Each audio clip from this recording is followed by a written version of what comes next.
Unsolved mystery tops your news at 5 tonight. A boat crashed into the Valparaiso, Florida bridge just before 5 o'clock this morning. The driver, though, seems to have vanished.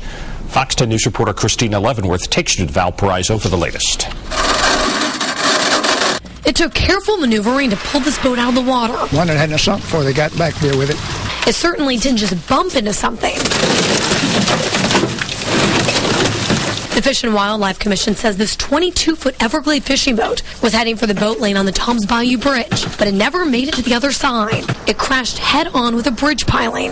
Undercover officers were out there all morning trying to figure out what went wrong. It looks like the vessel was being operated, of course, before daylight. We don't think the running lights were operable or on and hit the bridge there at Toms Bayou. As you can see, the Fish and Wildlife Commission says that the throttle was in a wide open position. That means that the boat was going more than 50 miles per hour. But they don't believe the driver was on board when it crashed because there'd be some evidence on the boat. With the high rate of speed, we don't think anybody was behind the controls at the time of impact because there's no evidence of injury at all. There may not be any signs the driver was hurt or thrown into the water, but evidence does point to the boat being stolen.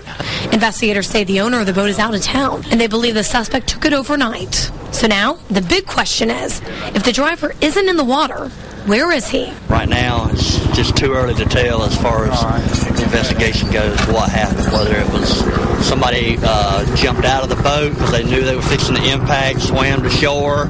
We've checked the local hospitals and some local businesses, and we checked the shoreline on both sides of the bayou. No evidence of anybody climbing out of the water. Police are hoping these fingerprints will be able to point them to something, because after all the searching, they're pretty sure they won't find the answer in the bayou. In Valparaiso, Christina Leavenworth, Fox 10 News.